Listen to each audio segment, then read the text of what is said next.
David, hi and welcome everyone. Thank you for coming along to this session.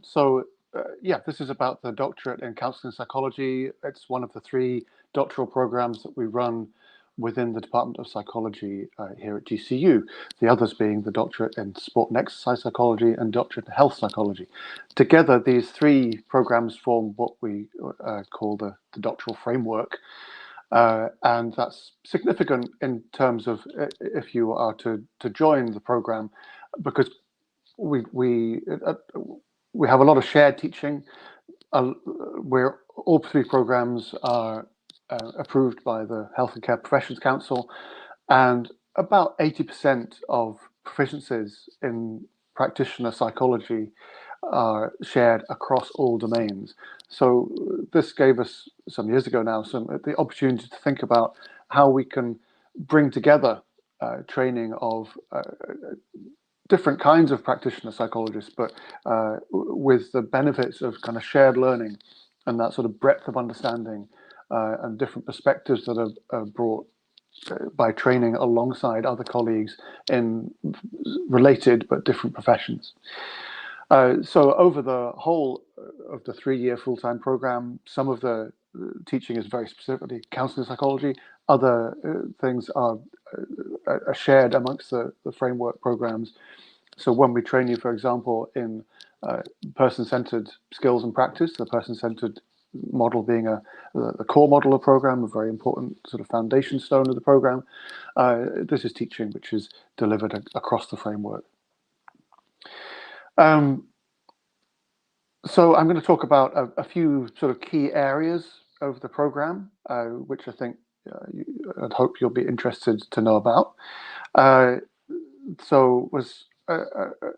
guess in terms of teaching, there's a practice strand, a research strand, and a kind of theory, professional practice element, and there's placements. So I'm going to sort of touch on each of those. And sort of give a very rough sense of what how each year of the program is focused. In terms of practice, then, as I was just saying, we start with person-centered skills and theory and putting that into practice, and that all happens in stage 1. So the first 3 or 4 months of the program very much focused on skills training, understanding person-centered theory, having lots of practice work in small groups and triads of sort of skilling up prior to going out on placement, which typically happens around December, January time of your first year. In that first year, you will be practicing solely person-centered practice. And as you progress through the program, in stage 2, we introduce CBT, skills, practice, theory, and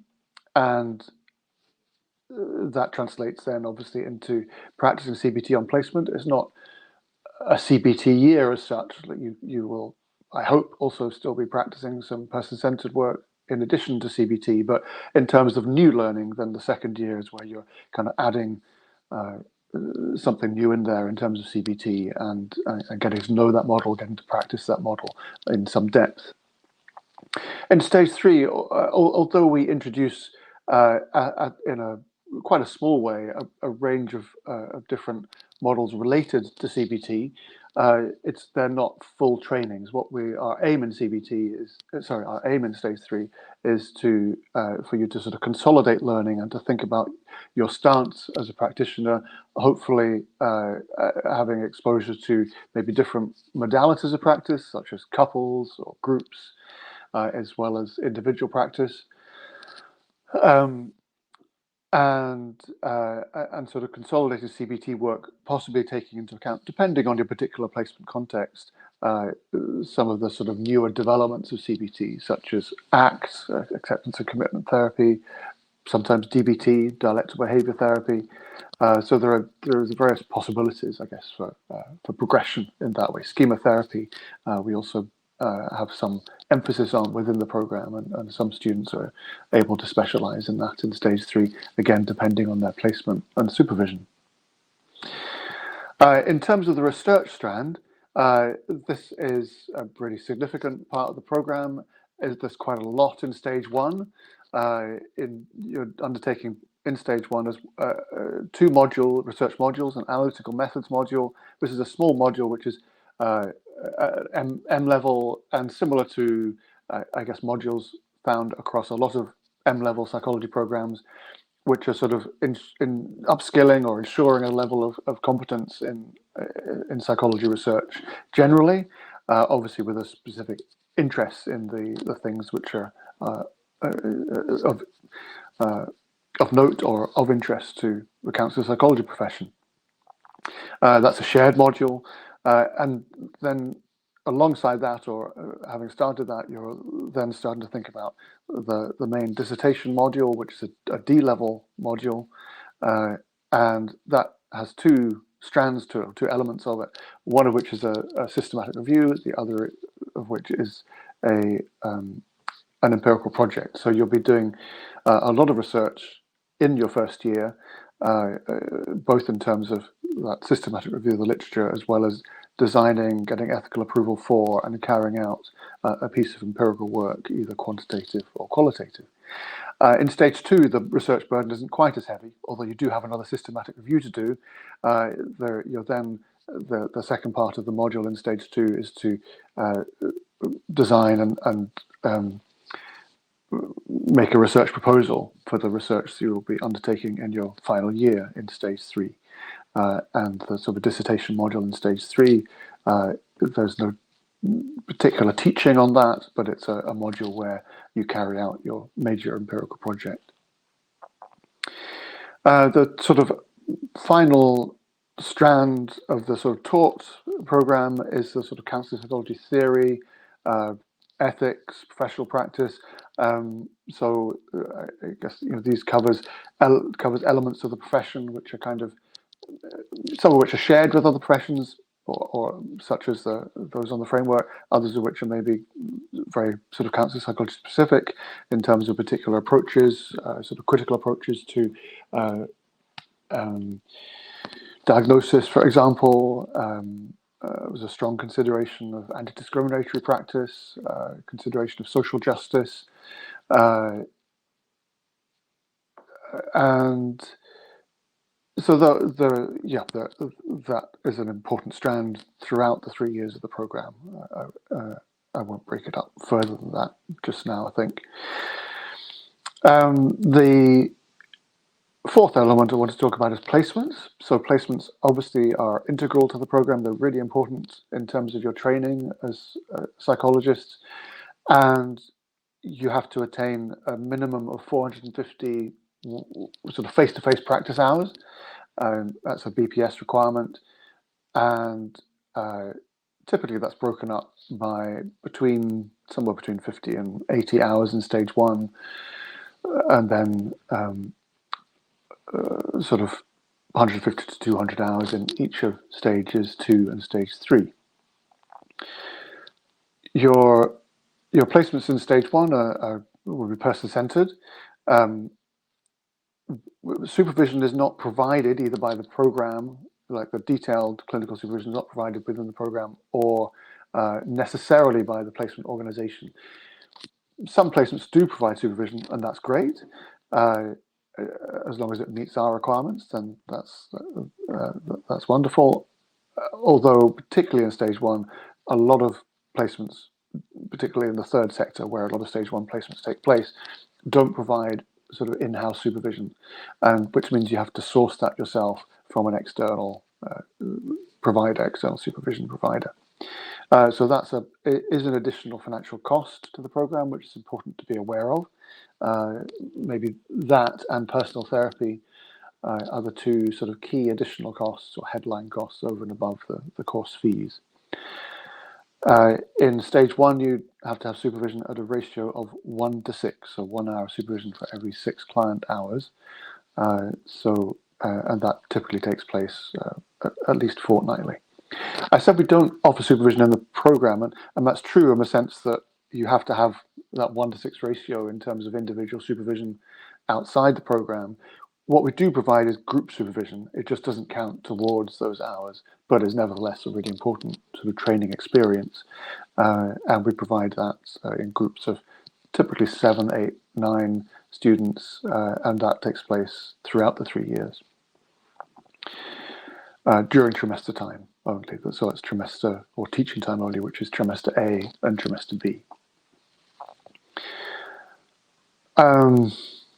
So as you progress through the program, you have to undertake a minimum of 3 different placements. In an ideal world, those would sort of start in stage 1 in December, January, and finish in September. Then you'd have a second one starting in September for stage 2, finishing in August or September at the start of stage 3, and then a third one for a further year. In the real world, it's not always quite as straightforward as that.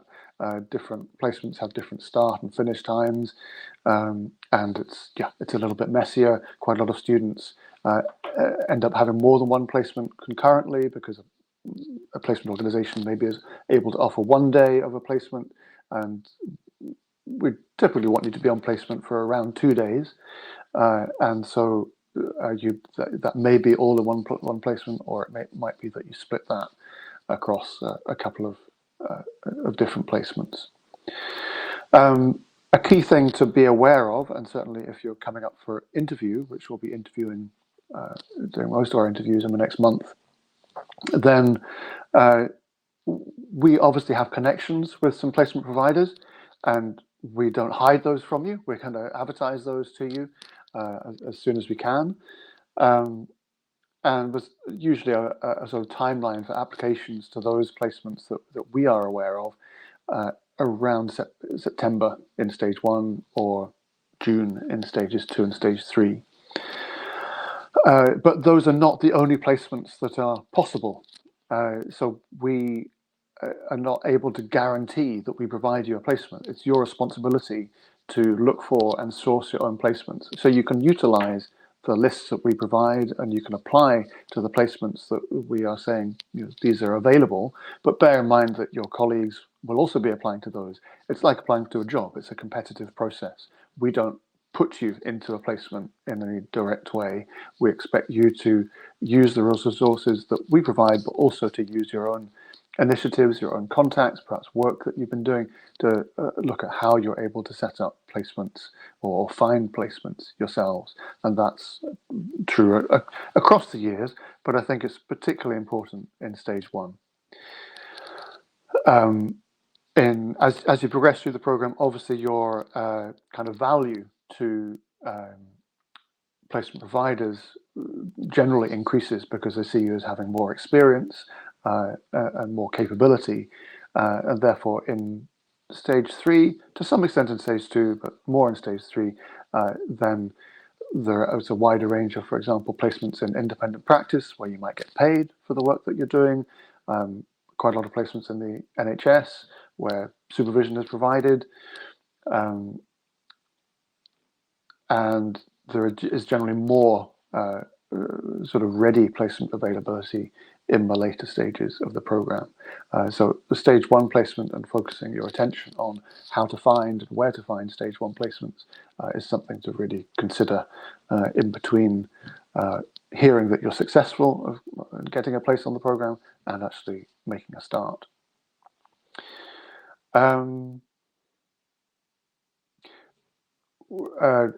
In terms of, so placements these days can be online or face-to-face, and until the pandemic, all placements were face-to-face, and there wasn't any wiggle room about that. But the climate has changed. The way psychology is practiced has changed significantly in the last 6 or 7 years. So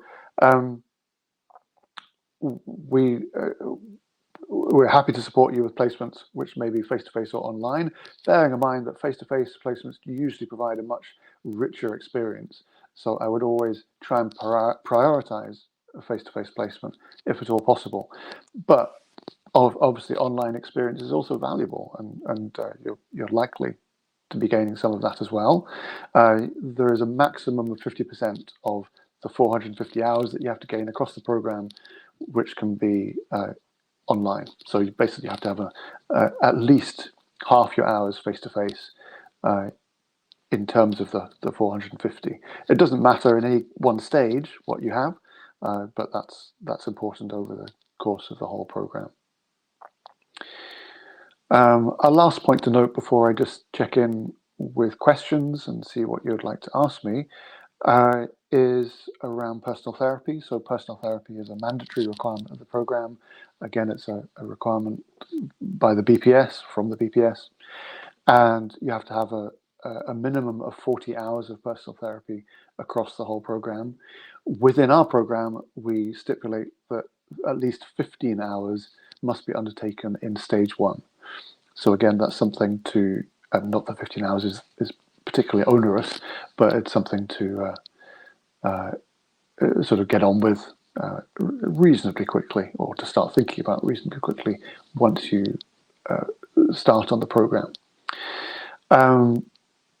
If you've undertaken therapy reasonably recently, generally within a year of starting the program, but prior to the program, then you can, it's not a formal RPL process, but we do permit that to count towards the 15 hours in stage 1, because we recognize if you've undertaken, like, say, 6 months of therapy just just in front of the program, then it may or may not feel particularly helpful to you to be sort of having to undertake therapy or further therapy at that particular point. So we do have some recognition for that.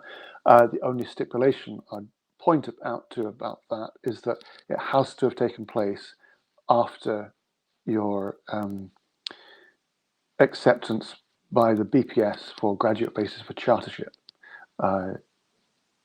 So if you have, for example, just graduated from a GBC awarding program in the September, at which the same September that you're starting the program, then personal therapy wouldn't be counted. But had you graduated 1 year earlier, then that would be possible to claim for. Okay, I'm going to stop talking and start to think about questions. So please do pile in the questions. We've got 10 minutes to go here.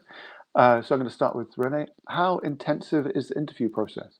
Well, I'm tempted to say not very intensive, in that it's an interview. Obviously, we shortlist a number of candidates from the sort of wider group, and then we have a single interview, which is typically 30 to 40 minutes, and we make a decision on that basis.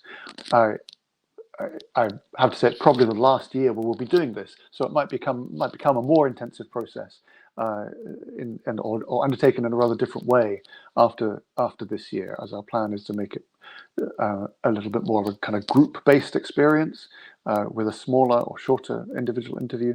But for this year, it's a single interview, 30 to 40 minutes. Carly asks, what is the timeline of hearing back from the application for a possible interview? We've had a very large number of applications this year. We are in the process of sifting those applications at the moment. We're kind of almost done with that, and so should be sending out interview requests and or decisions within the next, probably a week, but in terms of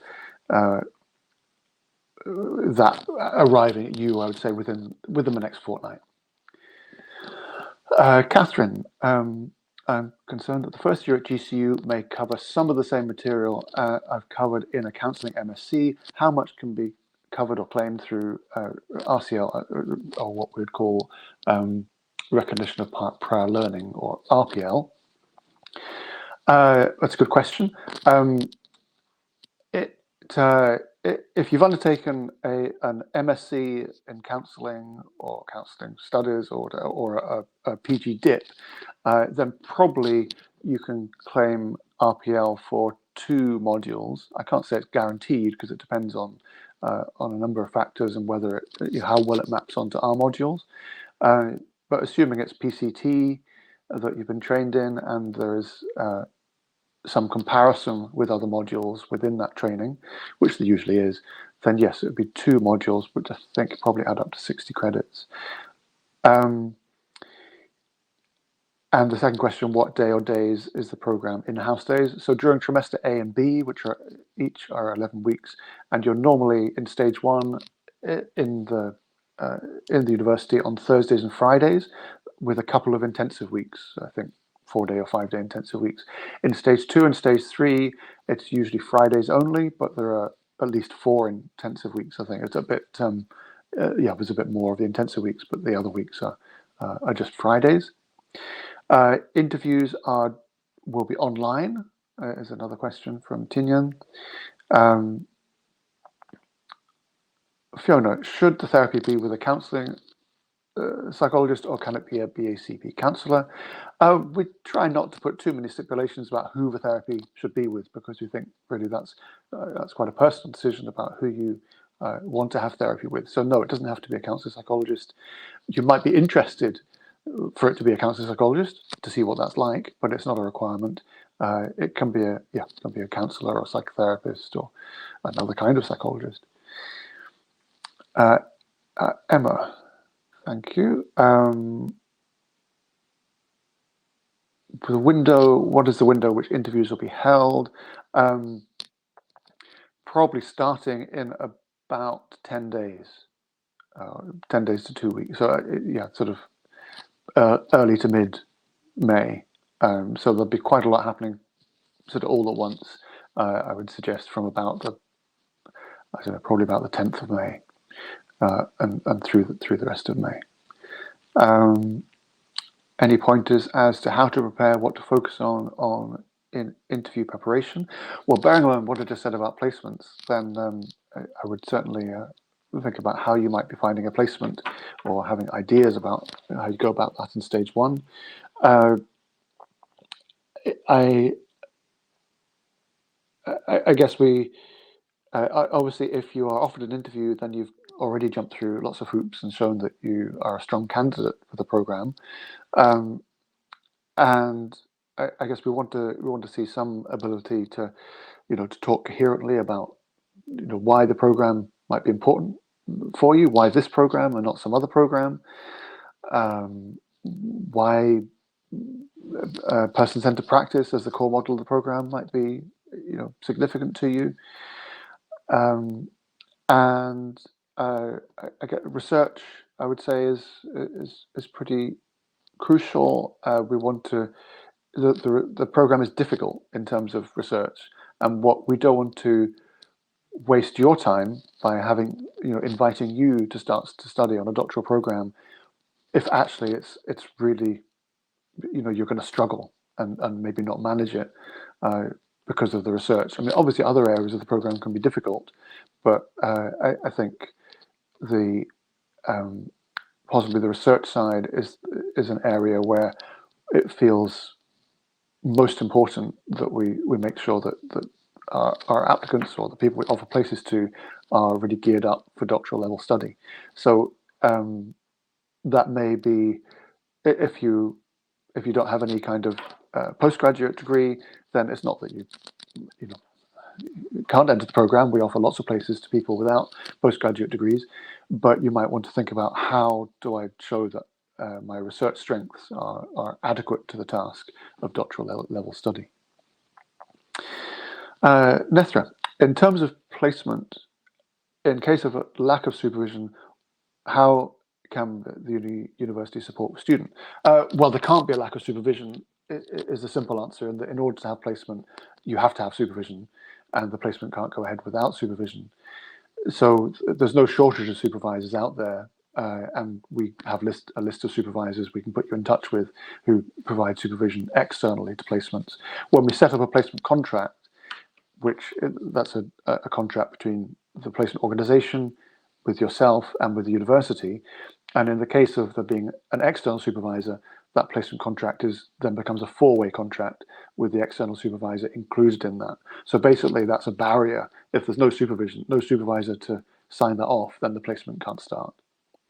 But that certainly shouldn't be a problem to find a supervisor. Ishita, wondering what kind of funding scholarships might be available for international students. I have no good news there, I'm afraid. Many years ago, there used to be at least some kind of small scholarship for international students. It wasn't enormous, but it doesn't exist in any case anymore, I'm afraid. So the if there are any scholarships or funding available, they would be from your home country, rather, to my knowledge, rather than from the university or the UK. What would be my advice for applicants starting now? I'm not quite sure I understand the question. Do you mean advice for application, or advice if you're successful and are starting the program? So maybe just clarify that, Nethra. Kevin, following an interview, what is the window of time to be notified or offered a place on the program? We'd aim to turn that around as quickly as possible. So but I suppose you'll appreciate there are circumstances where we might say, yes, we definitely want this person on the program, and other cases where we think, well, this person's pretty good, but there are others who might be better, and we might consider for a waiting list, and we're not sure yet. So it may be that you hear pretty quickly, so within a week or so. It may be that there's a little bit more of a delay because we're not 100% sure. So yeah, both those situations are possible. Thanks, David, for clarifying that on scholarships. Will the university be providing a list of approved placements? We will. Yes, we will. We'll provide placements. As I said, it's not a massive list, and it's competitive in that you will be applying to these placements alongside all your colleagues. So it's strongly advise against relying on a placement list that we provide you in order to source a placement. You need to look outside of that as well. Renee, are there any scholarships available for home study students, UK citizenship? I would point you to David's post about general scholarships, Renee. And there's a link. Okay, that was a rush. It's 10:59, and maybe that's a good point to stop, as the questions seem to have stopped as well. Thank you very much for coming, and I hope that's all been useful. You're very welcome to get in touch with me or my colleagues directly if you have specific questions. I see there's another couple of questions popping up. You're welcome to write to me if you have particular questions that you want to ask, because I think we need to stop there. Thank you very much. Thanks, everyone. And just say any last minute inquiries, please contact studentinquiries@gcu.ac.uk. Thank you all for attending, and thank you, Richard, for a lively session. Thanks, David. Bye for now. Bye, everyone.